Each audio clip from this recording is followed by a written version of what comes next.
NFL Week 7. I know I'm a little bit late posting this, but I did pick the Seahawks to win. Um, and they did. They showed pretty much why they are a good team. Good teams know how to get a dominant win on the road, and they did exactly that. Houston, Kansas City. I'm picking Kansas City. Keenum starting for Houston. I just think they're going to be in trouble. He's going to be in trouble with that line is not very great, and that was part of Schaub's problems. It will be part of Keenum's problems. So Kansas City will get the win in this one. Baltimore versus Pittsburgh. I'm going with Pittsburgh. I think that rivalry will really get the Steelers going. They won last week, and I think they'll carry some momentum there. And so I think they'll get the win against Baltimore at Heinz Field. Chicago versus Washington. I'm going with Chicago.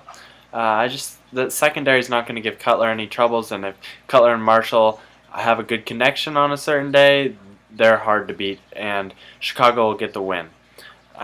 Tampa Bay versus Atlanta. I'm going with Atlanta. They've had a bit of a tough year, but they're going to start turning around. They're a more complete team than Tampa Bay is, and they're at home, and it's a divisional game. A lot on the line for Atlanta, and so they'll definitely get the win in this one. They're a good team despite what their record shows, and they'll start showing it starting with this week. St. Louis versus Carolina.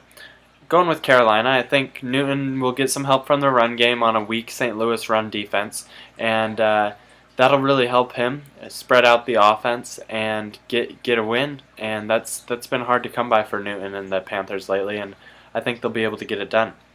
Cincinnati versus Detroit. I had a little bit of trouble with this one. I'm going with Cincinnati.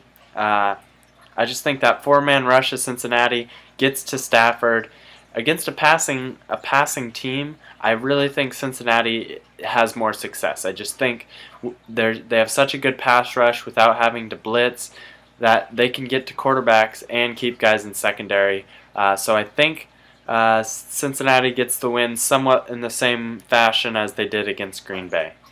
For San Diego, Jacksonville, I'm going to pick the upset. I've done this once before with Jacksonville and it didn't pay off, but I saw something different from Jacksonville last week. They put up a fight, and they showed that they're not going to roll over this year. And against San Diego, a team that has struggled on and off throughout the last couple of years, I think they'll be able to get the win at home.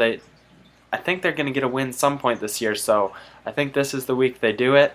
Of course, they have proven me wrong in the past.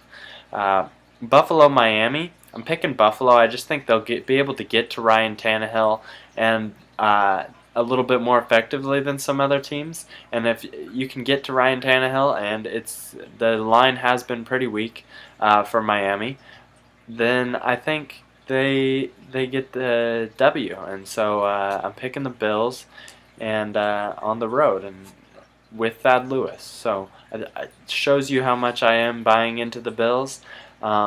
And I just don't think Miami's quite there yet. I thought I saw it at the beginning of the season, but that line is it's really bad. New England and the Jets. I'm picking the Patriots on the road. I just don't think they're going to let the Jets in the game like they did on Thursday Night Football earlier in the season. I just think this team is really starting to develop and come around, and it's a very good football team. So I think they'll get the win. Dallas, Philadelphia. Going with Dallas. Basically, in my mind, it comes down to Tony Romo versus Nick Foles. And Tony Romo is a phenomenal quarterback, and Nick Foles is mediocre at best. And so I think Dallas gets the win, and this really, I think, will decide the division down the stretch. It's going to be Dallas or Philadelphia that wins the NFC East. And so I think Dallas has the edge here, and they'll get the W. San Francisco, Tennessee. I'm going with Tennessee, and one reason is because Jake Locker is back. And with him, they play so much better. They play more efficient. They play non-turnover football. And I think they'll be able to manipulate some weak spots on a San Francisco team. I think their defense is solid enough where they'll keep the run game controlled, and Kaepernick has to step up, and I don't think he will this week. I think Tennessee gets the W. and they move on and looking in good shape for the playoffs. Cleveland versus Green Bay. You really got to go with Green Bay on this one. Brandon Whedon's not any good. Aaron Rodgers is amazing. Green Bay's a complete team. Cleveland has holes.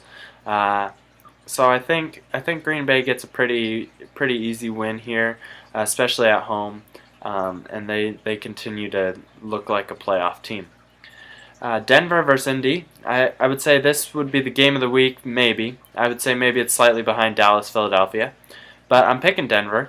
I just think Jim Irsay really took a wrong turn by kind of offending Peyton Manning, I believe. And don't make Peyton angry. You really won't like him when he's angry because he will throw for 400 yards on you and 4 touchdowns. So I think Denver manipulates that Indy D and gets the win.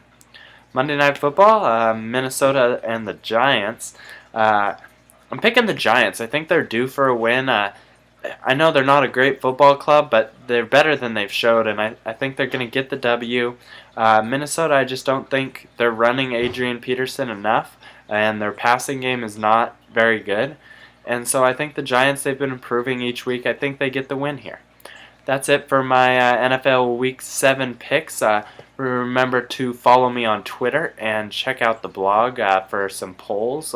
We like to have those polls answered. It gives us kind of an insight to what people are thinking. Check back next week for more picks. And have a good Sunday football.